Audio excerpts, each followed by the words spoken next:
होण नाते मेरा तो ख्याल ये सी कि मैं कहानी छड्ड ही दिंदा, दोस्तों तो शुरू की ही जाती ते, लेकिन वो खालिद बार बार कहता है कि जी तुसी कहानी पढ़ दो, तो मैं छोटी जी कहानी है 1-2 मिनट मैं तो अपना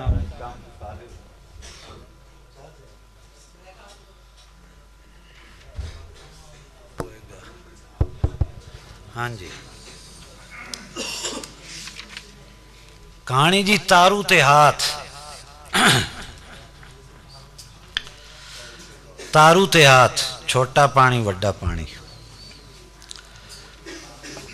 अपनी ते नाल दी बस्ती विचों आईयां मुकान ते सवाणियां जदों मूँह तू लड़ ला हटियां तो उन्हां विचों 2 मरण वाली दी सवाणी वाल परतियां जिहड़ी अजे ताईं उच्चियां वैणां नाल रोंदी पई आई। वो उनके नेड़े होईयां, उनके मोढे ते हथ रख उसके दुख नूं सबर ते हौसले का मोढा देंदे होया उन्होंने आखण लगियां, भैणा सबर कर, उनके इतने सा ही लिखे आन, उनकी हयाती मुक गई, वो अपनी आई नाल मर गया, उंज हा तो चंगा भला।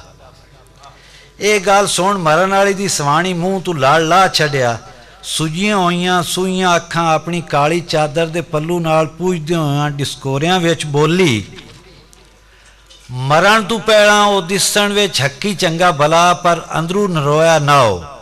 उस कात वांगू जेड़ी दा सिर ते नवें गारे नाल लिंबिया हुंदा है पर उनके मोड़ दी मिट्टी कलर खा लई हुंदी है।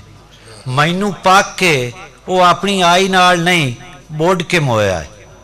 वो थोड़ा चिर चुप कर गई, एक लम्मा जिहा ठड्डा साह भर के आखण लगी, मरण वाले जदों वेले दी नैं विच पैर रखिया तो उस वेख्या जो उस वर्गे कई बंदे इस नैं दे खारे मिठे पानी विच गोते खांदे इनदी दूई कद्दी ते अपड़ां दे जतन विच लगे हुए ने।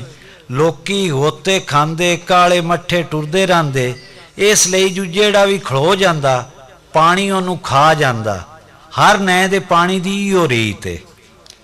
शुरू विच उस बुढ़ण दे डर तों नालदियां दा आसरा लभण दा तरला मारिया पर उहदे साथ ते किसे हाथ खड़ा ना कीता।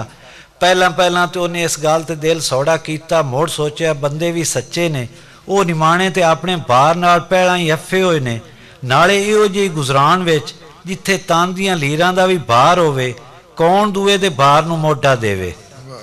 किदाई तो यह हाल आ, पर इसे नैं विच कई बंदे अजे भी हैं जेड़े इहदे विचों सणे लदियां सुक्की लात पार लंघ जांदे हन। उन्हां नूं इस तमाशे दी समझ ना आई। बेश्ती नूं जेड़ी गल दी समझ ना आउंदी ओनूं तमाशा आखदा। उन्हें नाल दियां कोलों भी इस तमाशे पारू पुछया पर किसे कोई अकल नूं लगण वाली गल ना कीती। अखीर वो एक दे अपनी मां नूं आखण लगा, अम्मा सानू तो इस नैं दा पानी चंगी तरह साह भी नहीं लैण दिंदा, ये बंदे सणे लदियां सुक्की लात किवें पार लंघ जांदे ने। उनदी मां अगू जवाब दिता, बच्चा इन्हां दी लात किवें भिजे, ये तो अपनी लात किसे दूए दे मोढे ते रख के पार लंघ जांदे ने।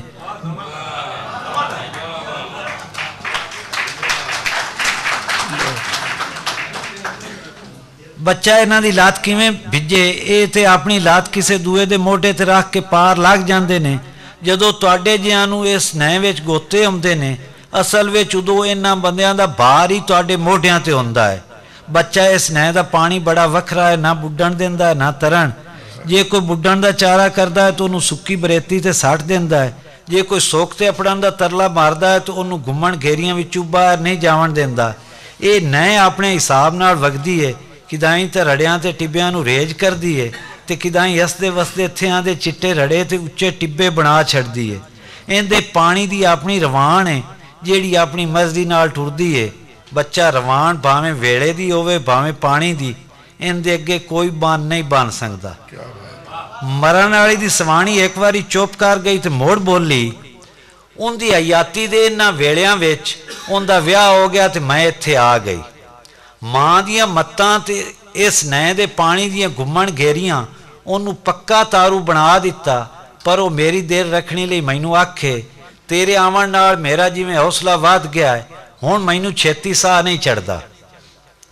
ये उनकी चंगियाई है जिहड़ा इहो जी गल करदा।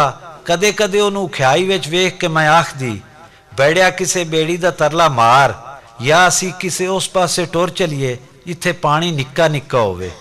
ਉਹ ਮੈਨੂੰ ਆਖੇ ਕਰਮਾਂ ਵਾਲੀਏ ਬੇੜੀਆਂ ਵਾਲੇ ਭਾੜਾ ਮੰਗਦੇ ਨੇ ਜਿਹੜਾ ਆਪਣੇ ਕੋਲ ਨਹੀਂ, ਨਾਲੇ ਬੇੜੀਆਂ ਦੀ ਲੋੜ ਚੋਖਿਆਂ ਬਾਰਾਂ ਵਾਲਿਆਂ ਨੂੰ ਹੁੰਦੀ ਏ, ਆਪਣੇ ਜਿਹਾਂ ਨੂੰ ਕਾਨਿਆਂ ਦਾ ਤੁਲਾ ਹੀ ਬੜਾ ਹੈ ਜਿਹੜਾ ਆਪਣੇ ਕੋਲ ਹੈ।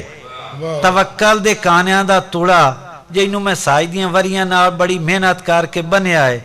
ਰਹੀ ਗੱਲ ਇੱਥੋਂ ਜਾਵਣ ਵਾਲੀ, ਤੈਨੂੰ ਤਾਂ ਪਤਾ ਹੈ ਮੈਂ ਤੇ ਇਸ ਭੋਏ ਦੇ ਨਾਂ ਲੱਗੋ ਆ। ਜਦੋਂ ਮੈਂ ਉਹ ਸੰਭਾਲੀ ਉਦੋਂ ਬੰਦੇ ਭੋਏ ਦੇ ਨਾਂ ਲੱਗਦੇ ਆਣ, ਬੰਦਿਆਂ ਦੇ ਨਾਂ ਭੋਈ ਲੱਗਣ ਦਾ ਰਿਵਾਜ ਤੇ ਕਾਨੂੰਨ ਬਾਅਦ ਵਿੱਚ ਬਣਿਆ।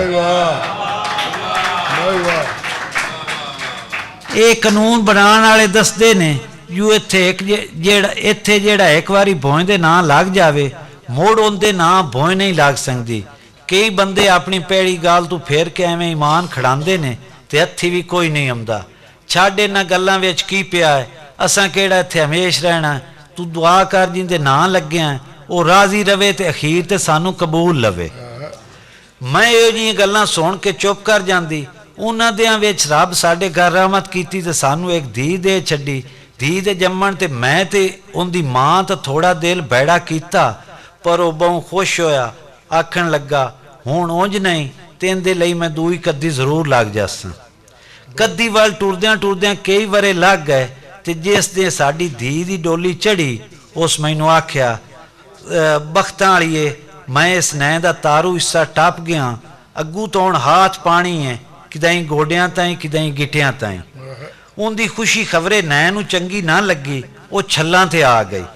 ਸਾਡੀ ਧੀ ਨਾਲ ਉਹਦੇ ਸਹੁਰਿਆਂ ਦਾ ਸੁਭਾਅ ਨਾ ਬਣਿਆ ਤੇ ਉਹ ਵਿਆਹ ਤੋਂ 4-5 ਮਹੀਨਿਆਂ ਮਗਰੂ ਸਾਡੇ ਬੂਹੇ ਤੇ ਮੋੜ ਆ ਬੈਠੀ। ਉਹ ਜਦੋਂ ਉਹਨੂੰ ਰੋਂਦੀ ਨੂੰ ਵੇਖਦਾ ਤੇ ਆਖਦਾ ਬਖਤਾਂ ਵਾਲੀਏ ਪਤਾ ਨਹੀਂ ਲੱਗਦਾ ਕੀ ਹੋਇਆ ਹੈ, ਖਬਰੇ ਜੁੱਸੇ ਵਿੱਚ ਪਹਿਲੇ ਵਾਲੀ ਜਾਨ ਨਹੀਂ ਰਹੀ। ਜਦੋਂ ਦਾ ਇਹਦੇ ਹਿੰਜੂਆਂ ਦਾ ਪਾਣੀ ਨੈਂ ਦੇ ਪਾਣੀ ਵਿੱਚ ਰਲਿਆ ਹੈ ਮੇਰਾ ਸਾਹ ਉਖੜਨ ਲੱਗ ਪਿਆ ਹੈ। ਕਿਆ ਬਾਤ। ਮੈਂ ਇਹੋ ਜਿਹੀਆਂ ਗੱਲਾਂ ਸੁਣ ਉਹਦੇ ਅੱਗੂ ਤਾਂ ਚੁੱਪ ਕਰ ਜਾਂਦੀ, ਪਰ ਓਲੇ ਬਹਿ ਕੇ ਰੋ ਲੈਂਦੀ। ਮਰਨ ਵਾਲੇ ਦੀ ਸਵਾਣੀ ਇੱਕ ਵਾਰੀ ਮੁੜ ਚੁੱਪ ਕਰ ਗਈ ਤੇ ਥੋੜੇ ਚਿਰ ਮਗਰੂ ਬੁੱਢਦੇ ਬੁਲਾਰੇ ਨਾਲ ਬੋਲੀ ਮੋੜੋ ਵੇਲੇ ਦੀ ਨੈਂ ਦਾ ਤਾਰੂ ਮੋੜੋ ਵੇਲੇ ਦੀ ਨੈਂ ਦੇ ਤਾਰੂ ਪਾਣੀਆਂ ਦਾ ਤਾਰੂ ਥੋੜੇ ਦੇ ਹੀ ਤਗਿਆ ਤੇ ਹਿੰਜੂਆਂ ਦੇ ਹੱਥ ਪਾਣੀ ਵਿੱਚ ਬੁੱਢ ਗਿਆ। ਵਾਹ ਵਾਹ ਵਾਹ ਵਾਹ। ਜਨਾਬ ਬਗੈਰ ਕਿਸੇ ਤਮੀਦ ਔਰ ਤਖੀਰ ਦੇ ਖਾਲਿਦ ਫਰਾਦ ਧਾਰੀਵਾਲ ਪਸਰੂਰ ਤੋਂ ਤਸ਼ਰੀਫ ਲਿਆਏ ਨੇ।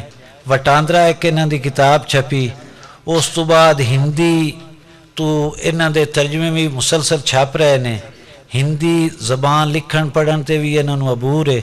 ਗੁਰਮੁਖੀ ਤੋਂ ਵੀ ਇਹਨਾਂ ਕਈ ਕਿਤਾਬਾਂ ਤਰਜਮਾ ਕਰਕੇ ਦਰਸ਼ਾਹ ਮੁਖੀ ਵਿੱਚ ਇਹਨਾਂ ਦੇ ਤਰਜਮੇ ਔਰ ਕਹਾਣੀਆਂ ਚੜ੍ਹਦੇ ਪੰਜਾਬ ਦੀਆਂ ਛਪੀਆਂ।